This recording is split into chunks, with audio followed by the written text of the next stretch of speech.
Hey, good morning, everybody, and welcome to Invisible Condition. It's not all in your head.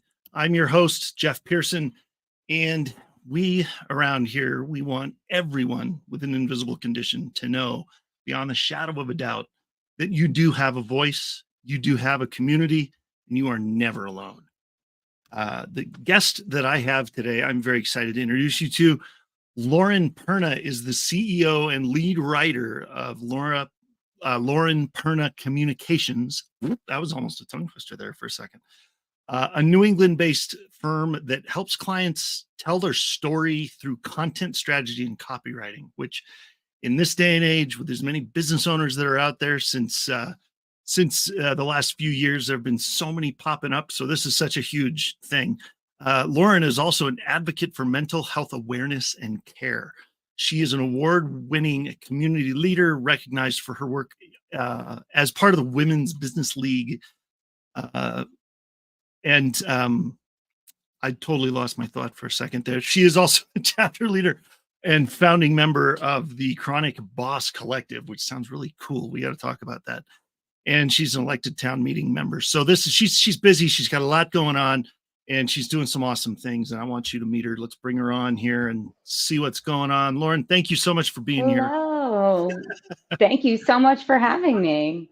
Absolutely. This is this is cool. You've shared that for a long time you kind of had lacked confidence in owning mental health struggles, which is typical of a lot of people. Like a lot of people, if they're having mental health, they want to hide and they don't want anybody to know about it, right? It's a shame thing sometimes. Can you tell us about that moment when you realized you're like, this isn't working, it's unhealthy the way I'm coping, and I just need to do something different? Yeah. And I think we grew up in a time when mental health was very shameful. I grew up in the 80s and 90s. And that was just kind of the narrative that I always had in my head, that, being a person with anxiety and depression was something to kind of check at the door. I remember, I would always kind of put a veil over it, like, oh, I've had mental health challenges, kept it really kind of vague. And back in 2019, I had been at my longtime job for about a decade and had kind of a mental health break and just needed to take some time off. And at that point, I had been working in the life science industry, where you're always advocating for visible and invisible illnesses. Right. And it kind of dawned on me when I decided I was going to leave with nothing. And remember, this was 5 years ago when people really didn't do that. I think, after COVID, people kind of realized it's okay to take a break from work. But so when I decided to take the break, it really felt like this huge, magnanimous thing that I was like, wow, I can't believe I'm actually doing this.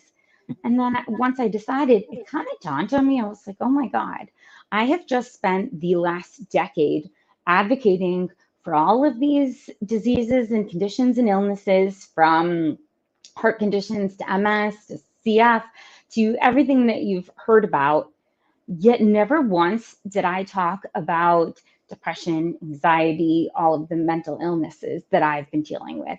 And that to me was just very striking. That was the moment that I knew I was going to have to talk about it eventually.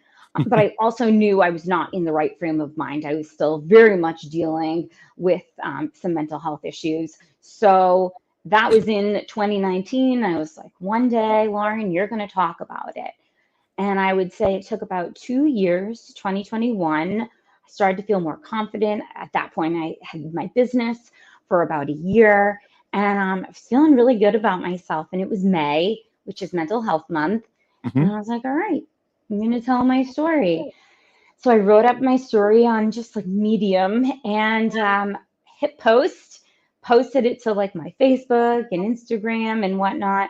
And I really just thought like a few friends would read it and it would be, maybe a resource for certain people. I really didn't think it would kind of spur this whole advocacy arm of my life that I'm, really value right now. Yeah.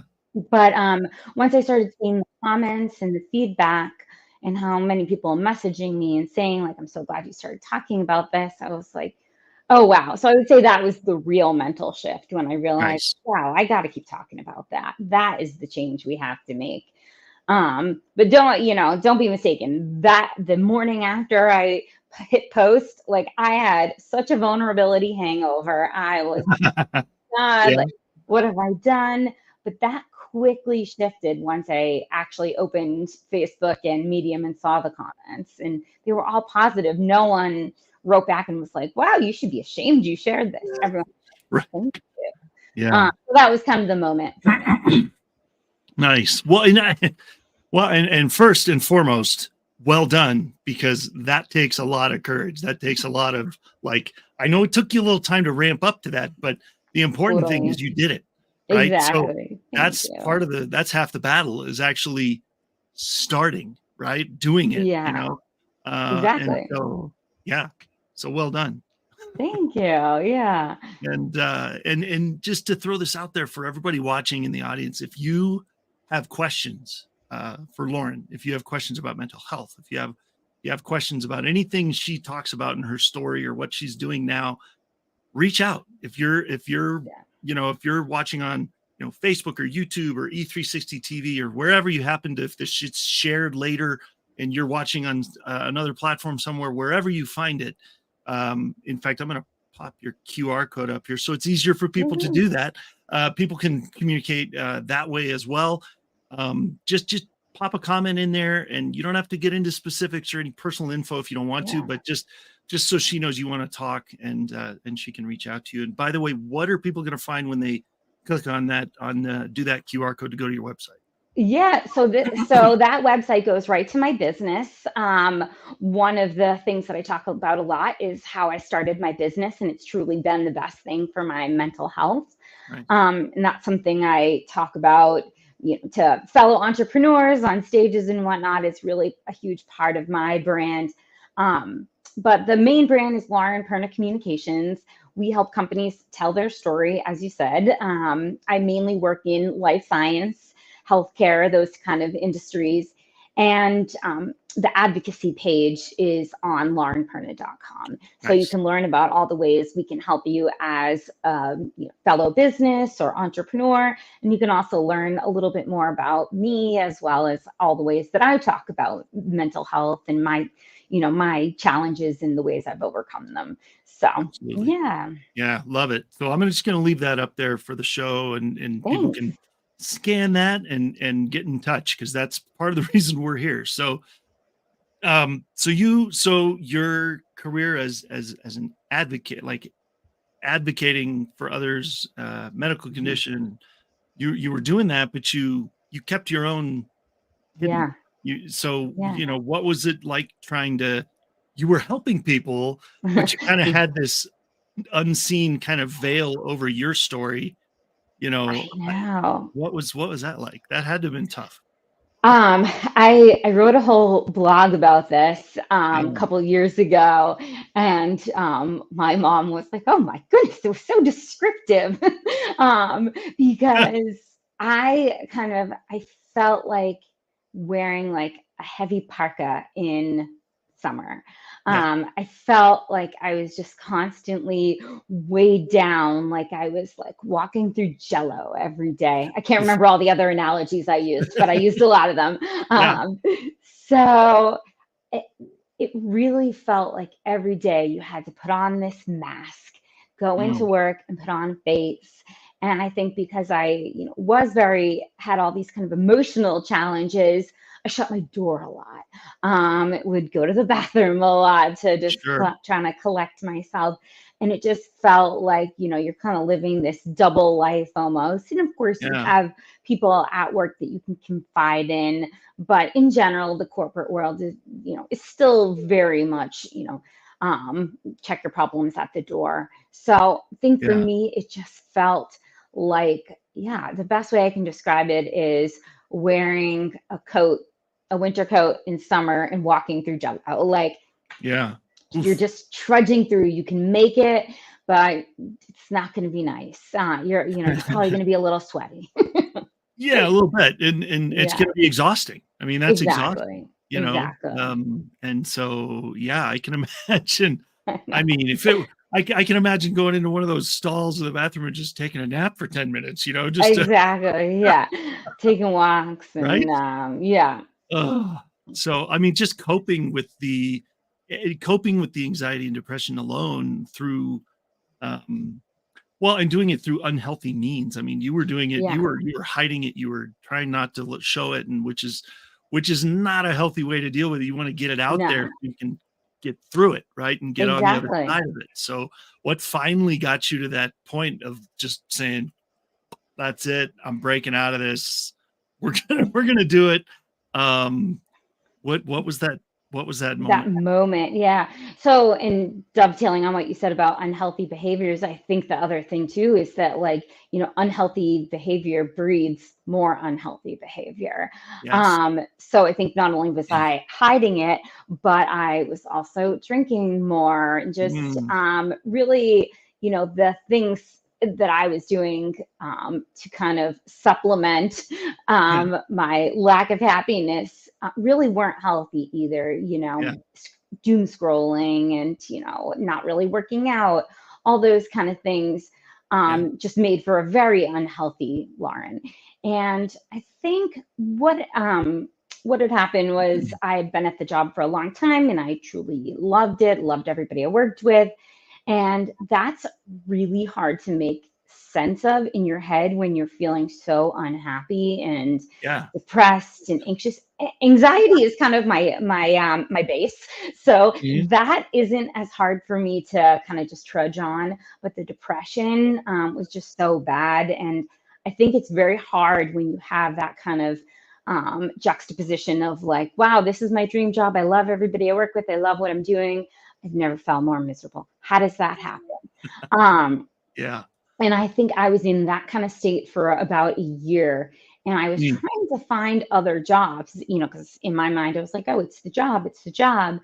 And when you're that depressed and anxious and unconfident, you're not going to put your best face forward. So I just kept getting rejected from job after job, which only, caused more of a downward spiral. And it just got to a point where I was like, yeah, I just can't do this anymore. I can't yeah. come to work every day. And, I am, loved the job so much. I didn't want to be that person that was bringing the team down. Yeah. That was kind of, the moment where I was like, all right, I've been doing this for a while. I just need a reset. Yeah.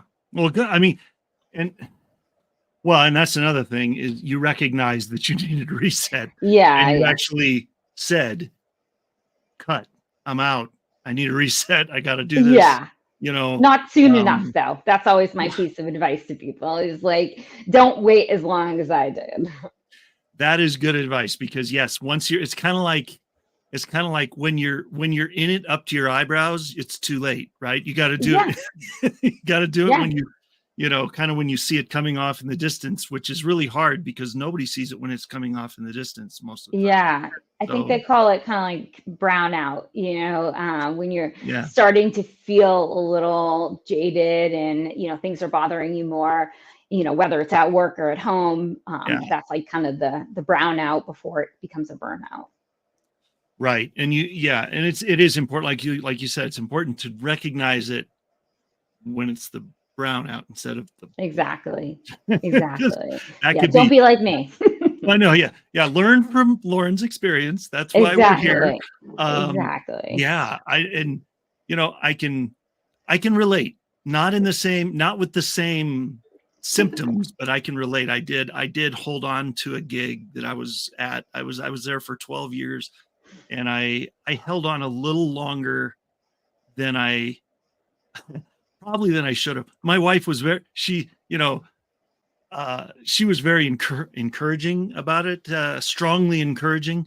You need to either cut back your hours or leave entirely because Yeah, this is not working. yeah. And I know. it took me longer than it should have, and I think I made it out okay. But it definitely, like to your point, I probably could have done it months before, and it probably would have been better. So, Yeah, so listen up, everybody. Take I that know. to heart. Yeah, because it only gets more damaging the longer you wait. Yeah. And I do So, think that's a little bit of a symptom of the society we grew up in, where we constantly heard, like, get a long time job. People don't like movement on your resume. yeah, So I think that's, that kind of infiltrated people in, millennials, Gen X, for sure. right. And pull yourself up by your bootstraps and suck it up, Yeah. buttercup, Suck and it all up. the Yeah. things, it's not that bad, it's you don't look sick, Right. Oh, yeah, exactly.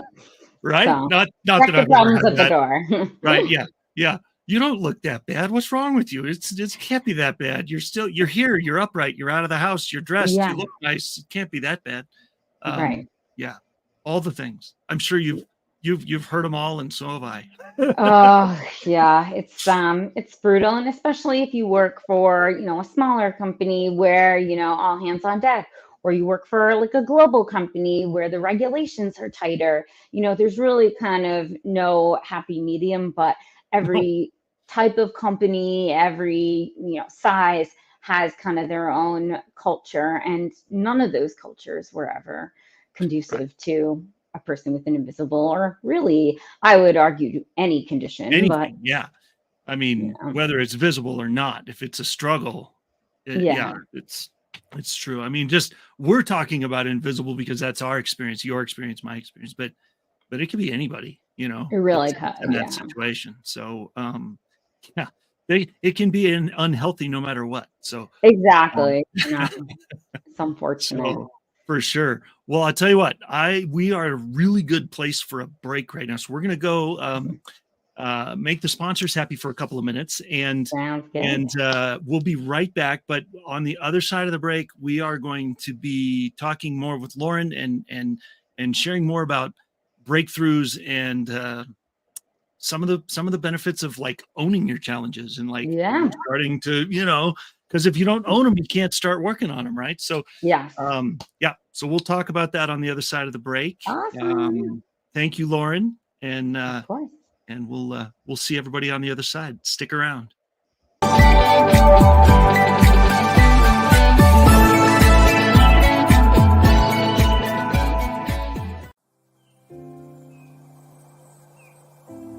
Hi, I'm Jake, co-founder and CEO of One Hope. My friends and I started this company in 2007 out of the back of this truck on a mission to enrich people's lives through wine. Today, we've grown into a state-of-the-art Napa Valley winery that proudly houses a portfolio of award-winning wines which have touched lives through over 40,000 nonprofits at home and around the globe. And it's happening every day. Being rooted in local communities and contributing to initiatives that uplift neighborhoods, celebrate cultures, and promote community. It's what got us here. You see, through every bottle sold, your purchase can make a direct impact on the causes you care about.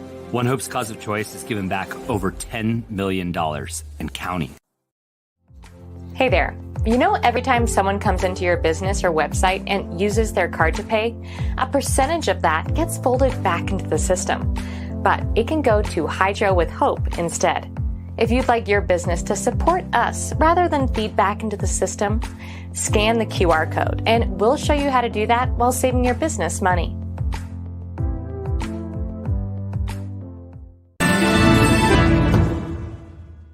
Hey friends, this is Ben Hummel. I'm the host of the Genius Way Show, where you'll learn to access your inner gifts, talents, and callings and how to express them out in the world.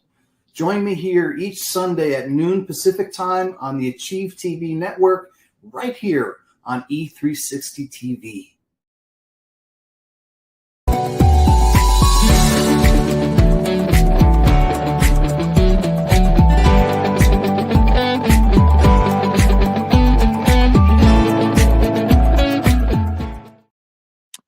Hey, everybody, I am back, and we are going to bring Lauren back in just a minute. But I want to talk to you about a community called Invisible Condition University, or ICU for short.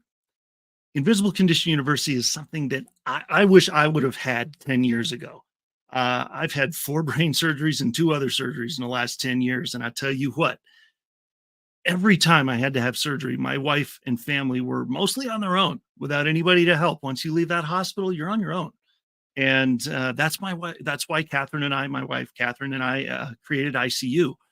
We wanted to provide a place where other people like us, maybe like you and your family, would have a community that listens, that cares, that walks with you, no matter what the challenge is that you're going through. We meet twice a month on Zoom for about an hour, and we provide a safe space for patients and their caregivers or their family members, whoever wants to be on the call with them, to ask questions, vent frustrations, find information maybe not provided by their medical provider, that they want to explore different things. Our next call will be September 17th at 3 p.m. Mountain Time, and they're all recorded. So if you miss one and you're part of the membership, you can just go back and grab any of the calls in the past and listen. And so to join our growing community, please visit invisibleconditionuniversity.com, scan this QR code, and we will hopefully see you on the next call. I'm excited to meet you. So, all right, let's bring Lauren back on and continue with the story. This is awesome. All right, here we go. Welcome back. Thank you again for being here. This is great. I'm excited about this, and this is a good story for anybody out there, because there are so many people out there in our audience, I'm sure, that work at a place that like what you were talking about. You know, it's a very typical, I mean, it's typical, right? I mean, a lot of people are working in that environment now. And so tell us about Lauren Perna Communications and why storytelling is such a game changer for what you're doing. I mean, this was born out of what you had experienced, right? So tell us about it. Yeah. So I say that I've loved writing as long as I can remember, as long as I could write. I've been very passionate about writing. And in my longtime job, I did a lot of writing to clients, to internal, external. And I always knew that I would want to start my own business at some point. I come from a long line of entrepreneurs. Nice. So I just never was sure how I would connect the dots, because I did do a lot of writing at my job, but it wasn't my main function. My main function was really membership relations, events, operations, a little bit of marketing. I kind of had one of those multifaceted jobs. So I was never sure, how can I start my own business? So in my mind, I knew, I just thought that I needed another job before I decided to branch out on my own. That was kind of my goal, but unfortunately, COVID happened. So the other job did not pan out. My kind of goal didn't pan out. And I really saw the need for this kind of gap in the market, especially life science, to help people tell their stories. And Yeah. obviously, with healthcare and life science already being my background, I saw that gap and I thought I could fill it. I understand how to talk with people in the science world. I understand what it's like to be a patient. So I kind of know how to connect all the dots between Mhm. the scientists, the companies, the patients. And, the biggest need at the time was on LinkedIn and social media because no one Yeah. could go anywhere. So Right. that Yeah. was where we were going. We were going to LinkedIn. And also, people's websites really needed zhuzhing up because there was kind of no in person, there was no opportunity to really, put yourself out there at events. And that's, in the healthcare life science industry, events and, networking is the biggest thing. So I saw Right. this opportunity to kind of dive in, and I ended up taking a certificate in digital marketing, which was awesome. Nice. So I just kind of built my skills slowly. I got a bunch of certificates online and really built my skills. And I kind of realized like I already had the skills. It was just a matter of honing them, refining, Hmm. putting myself out there in a way that exuded confidence and expertise, which that comes with time.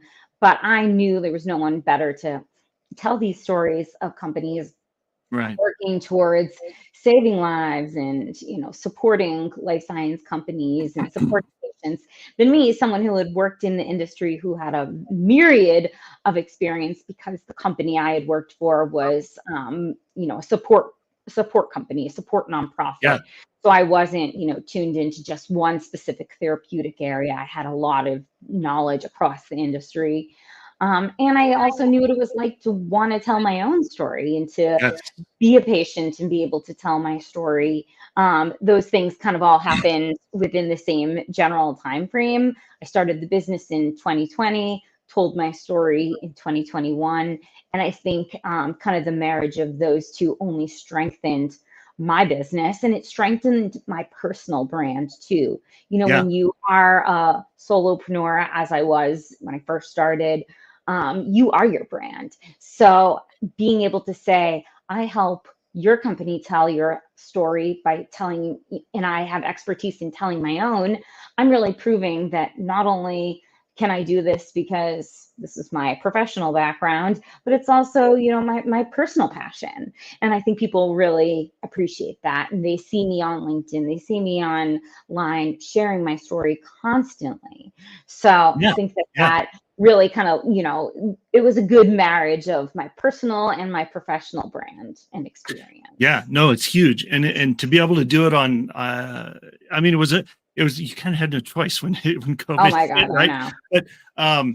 But that turned out to be kind of a cool catalyst that you Yeah. didn't even see coming, right? There's been a couple things I've realized over the last few years that were actually, COVID was a nightmare. Let's just be real.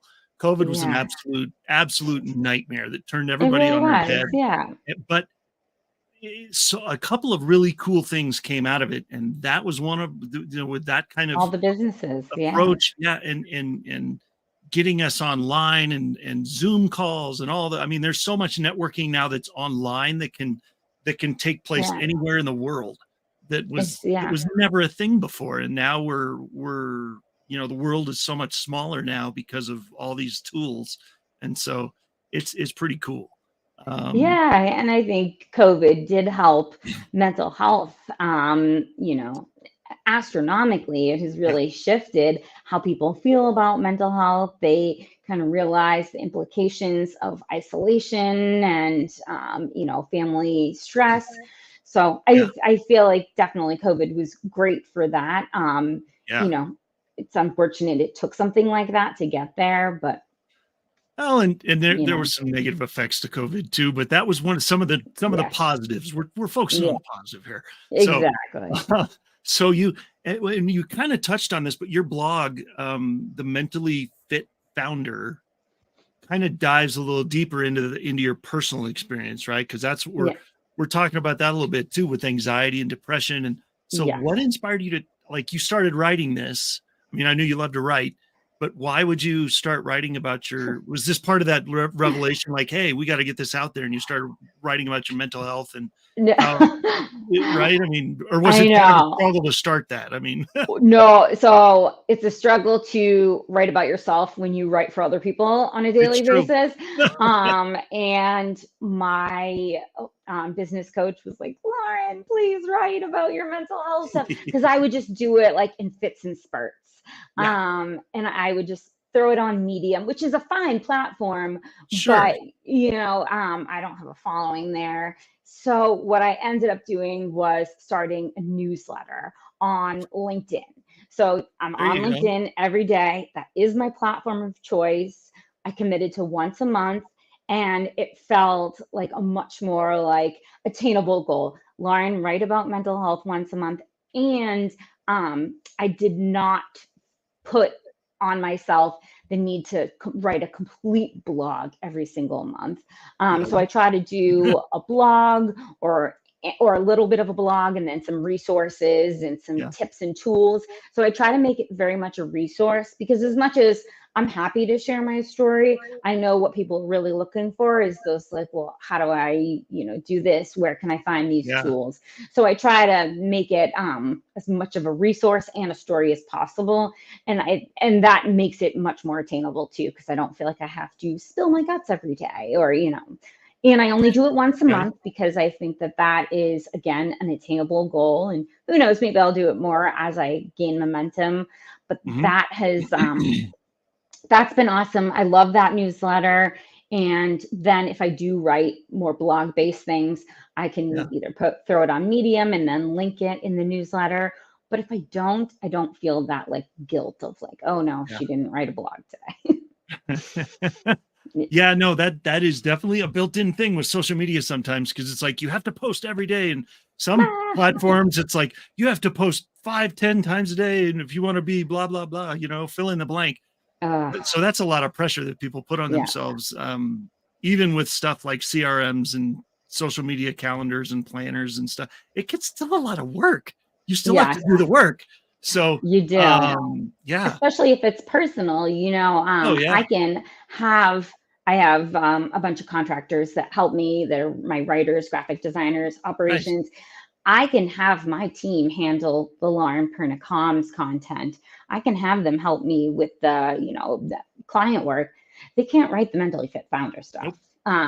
Nope. They can edit it for me, and they do. Thank you guys. But other than that, it's tough. So only your story. So you're the only one that can write it. Yeah. Exactly. Yeah. Well, so obviously as a mental health advocate, you have that unique perspective on how the medical industry approaches condition. Let's just call it approaches. I could use a more creative word, because I've seen the good, the bad, and the ugly in there from time to time, but how they approach conditions like anxiety and depression. So how do you think, in your humble opinion, that the industry could do better in its understanding and treatment of these kind of things? Because I think they could improve a few things. But you are more in that space than I am. What do you think? I mean, the number one thing that you ask anybody like me is patient engagement. That's the biggest kind of gap in the spectrum is that people often make drugs and make decisions based on either too small of a patient population or not talking to a patient population at all. The industry is extremely focused on rectifying that and using patient outcomes to dictate their strategies. But it's still a work in progress, very much so. So I think that's the number one thing is, talking to patients, and also recognizing that a lot of these medicines for other conditions do cause mental health issues. So recognizing that you can talk to the patients that you already have, even if you don't have a mental health drug on the market, you can talk to the patients that are experiencing those symptoms because they need a life-saving drug for their heart condition. Right. But it's also really overlooking the stigma that even though mental health is, getting past the stigma, we're in a better place, but we are certainly not where we need to be. We need it to be like going to the dentist, like just your regular checkup with your therapist. And until we get there, we are going to have work to do. So I think it's also not just talking to the patients and engaging with them, but creating their own programs to support their own team with mental health challenges. It is figuring out how they can donate to organizations like NAMI and the American Mental Health Institute, and moving the needle on legislature and how can we put more money into invisible conditions. Because half the reason that there are so much research in certain areas is because there's funding for research in certain areas. There's no funding for research in your area, then you're going to have to do the fundraising yourself. And that's, where a lot of advocacy organizations get started from, is they are raising money to pay a researcher to do research in their area. So it's the same thing with mental health. It's finding people that either can get the funds or, raise the funds to do the research on mental health. And the biggest challenge with mental health, just like any neurological condition, is that the brain is extremely complicated. We just do not understand the brain the way that we understand the heart or other, aspects of your body. So I think that, beyond anything, it is pushing more research and understanding of the brain. So that may have been a little too technical for for what you asked, but this is truly my passion. So I can tell. My area of expertise. I totally get that, and I appreciate that, because it's true. You are 100% right. And one thing that I kind of popped into my head while you were saying that is, I know a lot of people in the mental health arena. When you talk about mental health, it almost goes hand in hand that there's medication that's sometimes used, right? So, but what I've two things. One is the pharmaceutical, the medical side of things should be working together with some natural things as well. Yes. Because they complement each other, and you might not need as many medications if you can do that.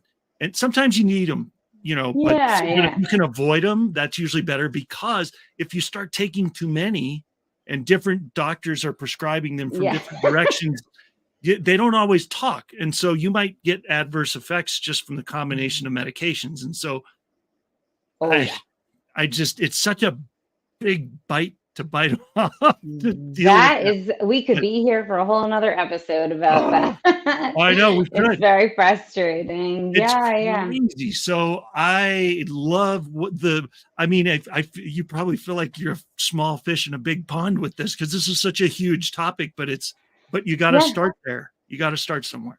It does feel like boiling the ocean for sure. And then I think the other thing that we deal with in terms of medicine is the abundance of misinformation on the web, and people saying, this is the best medicine, but everybody is different. Everybody's physiological reaction to a medicine is different. 100%. So that's number one. And then there's, on the other side, people saying, eat kale every day and you'll feel better or something. But some people like me truly need the medicine. I could not live without my medicine. So any of those, misinformations are really detrimental. You could try a medicine that is, you're allergic to, and without even realizing. Right. Or, you could go off your medicine because someone on Facebook told you that, a certain nutraceutical is better. But that's why I always I tell people you have to work with your doctor. But you're right. Like, they have to work with the therapist too, because they've got to work together. Yeah. Because I wouldn't be here if it weren't for a good combination of really good surgeons and really good natural remedies. I truly, I wouldn't be here if it weren't for both of those. Exactly. You know, I say it all the time, you know, traditional Western medicine and surgeons and doctors have done a really good job of keeping me alive. The natural world has given me my life back. I So love that. Yeah. those two have to work together. Yeah. So, Yeah. yeah. So, and I'm so glad that you're a part of that too. And I'm excited about Yeah. it. So, Yeah. Right next to me, I have one of my my vitamins Yep. that was specifically recommended for mental health. So Yep. Exactly. I'm See? definitely a champion for that. Just Yes. always being so cautious though. And Well, yeah, you got to be cautious with yeah. any of it. Yeah, totally. You got to, well, and talk to everybody. It's same with the natural stuff. You still got to make sure that Yeah. that's not going to respond weird to, you know, Exactly. Oh medication my because gosh. it can do that too. So, It totally can. oh yeah, yeah. And nobody needs that. You don't need to be set backwards. So, No, I know. Or have yeah, to start over. that's Yeah. for sure. So, well, I tell you what, man, like you said, we could go for another hour, but I'm going to go for one more break. Yeah. And then we will come back and I want to kind of dive into, something that I like to talk about on the show that our guests have seemed to have, you know, there seems to be a common theme around here with this show, and that's hope. Because if you don't have hope, you are dead in the water already, honestly. Exactly. So we're going to touch on that a little bit when we come back. And yeah, don't go anywhere, everybody. We got a little bit left. Stick around. We'll see you soon.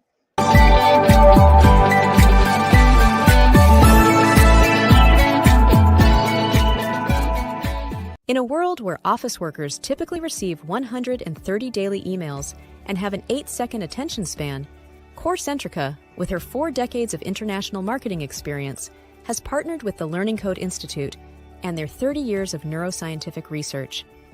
Together, we are crafting unique messaging strategies that resonate, connect, and ultimately convert our target audiences. CoreCentrica, where award-winning creativity and disruptive neuroscience come together. Scan this code now, or call and click, and let us show you how CoreCentrica's partnership with the Learning Code Institute is influencing how businesses connect with their audience, foster engagement, and achieve conversions. Tired of losing cell service in dead zones? Concerned about connectivity in emergencies? There is now an answer. Introducing the Love Pod. The world's first affordable encrypted global internet Wi-Fi hotspot connects with multiple service carrier networks and is satellite assisted when no service carrier networks are available. So it works virtually anytime, anywhere. Connect up to 9 devices, like our cell phone, laptop, desktop, TV, security cam, and more. Stream, chat, text, download, and make phone calls, all with no roaming fees. With mesh capability, the Love Pods will grow in strength and speed with each new pod activated to create a private terrestrial-based intranet called Love Global Network. The Love Pods are dual blockchain encrypted with Love's proprietary 2048-bit cube chain encryption, giving you the ultimate protection in data privacy and security against digital attacks and hacks to your devices. You are no longer tracked, and your data is never sold. Get the Love Pod, your private, encrypted, portable global internet Wi-Fi hotspot, and stay safe and stay connected.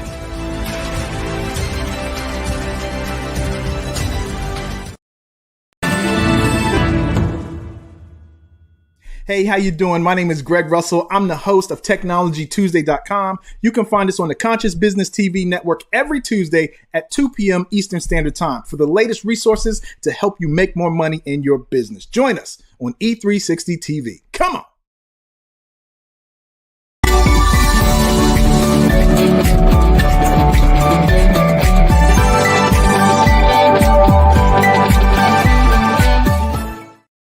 All right. Welcome back, everybody. And yeah, we are moving right along here. Yeah. We got about 15 minutes left, and I wanted to just wanted to ask a question just to kick off the segment here of you that I ask of every guest, almost every guest. And I always love the answer because it's all different and it's all awesome. So here's my question. During those crazy days when you're at your worst, you're experiencing, symptoms of things, and you're having a rough day. In the midst of all that, how do you still find hope? Yeah, I have a lot of techniques to stop myself from spiraling. CBT, oh my gosh, CBT, DBT, where I am trying to write down the facts of the situation. So if I'm spiraling, thinking a client is going to leave me because I haven't heard from them, I will literally write down, like, it's only been 24 hours, Lauren, or, Right. whatever. Hopefully I'm not that stressed, but sometimes, they've never been known to not want to work with you or something. Yeah. I try to write down those statements to really drive myself back to reality. So that's kind of one way I just try and, like, ground myself. And I do a lot of meditation and walking of my dog. But I really just try and think about my family. And, my husband is my biggest fan, my supporter, the reason I'm even here. So just try and lean on him and just think of him. And, even in my worst moments, he still needs me. He still wants me to be on this earth, and he doesn't want me to be anxious. So I think of that. And I also, my parents, my brother, my sister-in-law, but my nephews too.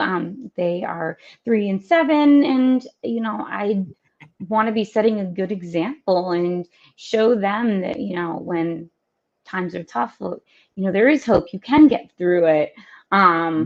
And that I want to show people that on the greater level as well. But I think the people that, are my family and my friends, I really just try and think of them. And, they look up to me as a mental health leader. And I don't want to have to go back and say, yeah, I gave up hope. Right. They're going to be like, what are you talking about? You're Lauren, like, you have the most hope. So I just try and think of those things. Love it. Yeah. I love it. See, there's always a perfect answer. There's no right. Yeah. So real quick, one more time, we've got this QR code in that corner. I don't know, in the lower right corner there. What are people going to find when they go there? Is there an easy way for the people to contact you when they scan that QR code? Yeah. So on the screen, you can go to the contact menu and fill out a form and reach me. You could also just email me, lauren@laurenperna.com. I highly recommend everyone follow me on LinkedIn. I do post on my personal page. I post several times a week, more mental health advocacy, personal type of things on Lauren Perna Comms Facebook LinkedIn page. We post more things around content and copywriting. So if you're interested in that stuff too, certainly follow both of us. But heading to my website, you can contact us and learn about all the things that I'm working on, as well as my business and my team. Nice. Love it. That's awesome. Yeah, I love stories like this. It's like, see, stuff happens. Yeah. But it doesn't have to stop you. So no, absolutely not. So what have you got coming up that people should watch out for? What's some upcoming stuff for Lauren? Yeah, I'm on a couple of podcasts. So you'll see those on my LinkedIn. We always try and post it on my LinkedIn. Mm-hmm. We also have our own, I don't know if I'm calling it a podcast. I haven't decided what I'm calling it. Okay. Every Friday, or give or take, I host a LinkedIn Live, and we've been broadcasting it to other channels. So that's why we're not sure what to call it. But that's really about content, copywriting, business, entrepreneurship. Okay. So look for me there, even though it's not directly related to mental health. Sometimes I do focus on mental health writing or mental health content creation, just because it is my world. But that's much more along the lines of marketing communications. And that's just a cool way to get to know me and my team and the things we work on. And then, of course, follow me on LinkedIn to get that Mentally Fit Founder newsletter at once a month. Yeah. That will be huge. And speaking at a couple of events here and there. Hey, Talk a lot all right. about LinkedIn, but and I'm also just trying to speak on stages about mental health. And for me, the big topic is that kind of interface of mental health and chronic conditions, and entrepreneurship and chronic conditions and mental health. Yeah. 100%. Love it. Yeah. You got a lot going on. I love it. That's Always. great. Yeah. Classic anxious person. I got to keep busy. Yeah. Keep me busy. Keep me busy. Exactly. Right. Hey, if it's productive, that's okay. That's a good thing. Exactly. Busy, as long as it's productive, busy is great. So my family would probably tell me to relax a little, but and I am trying. I do have a Post-it note right in front of me. I'm looking at it that my therapist made me write down that says pace yourself. So that's, a piece of advice I will impart to the viewers as well, is that, it can feel good to be busy, but that's where the brownout happens. So pace yourself. Yeah.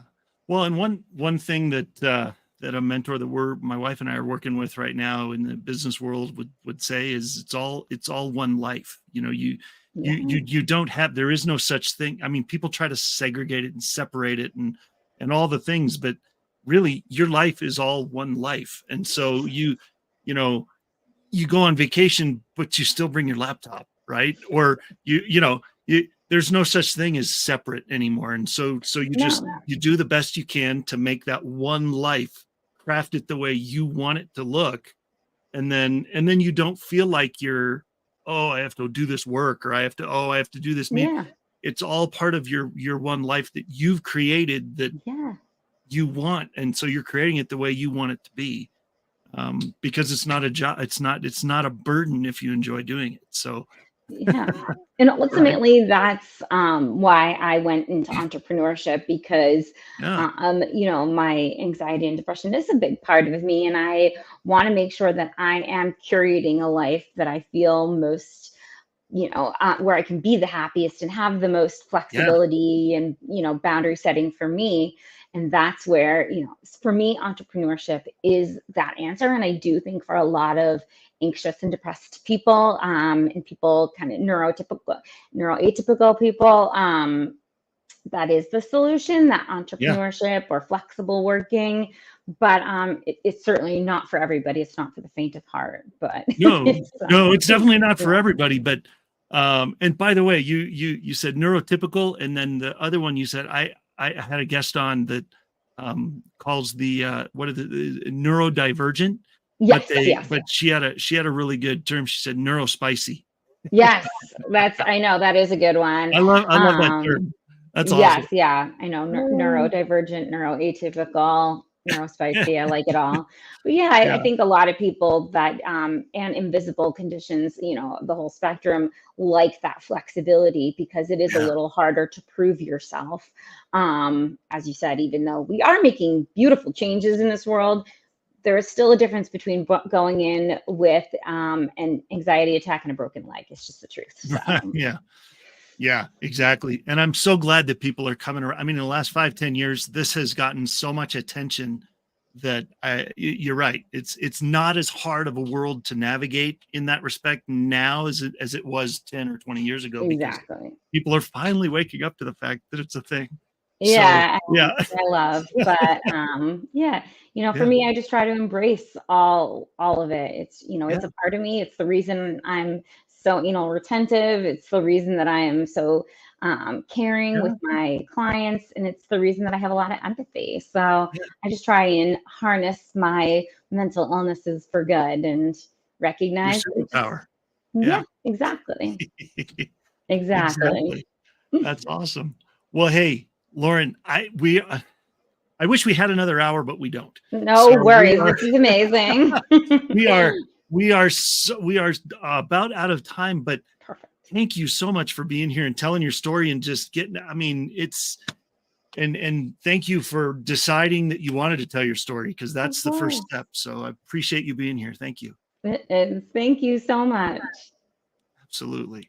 All right, everybody. Man, I love these kind of stories because it gives me hope too. You know, there's those of us that are in that neurodivergent world or neurospicy world. It's this is one of those stories that just rockets hope right through the roof. So I love it. Thank you, Lauren. So everybody, go back and rewind this episode and scan that QR code and get in touch with her because she's awesome.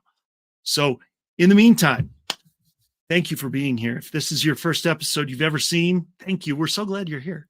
And if you've been watching for a long time and you're a regular person, a regular watcher, I don't even know what that regular viewer, we appreciate you. Thank you so much. And for sharing and, like, follow, subscribe, share all the things on our YouTube channel and our Facebook page, and bookmark our show on E360 and watch. We appreciate you.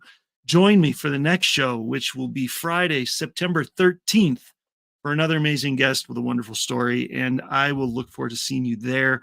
Till then, have a great day. We'll see you soon.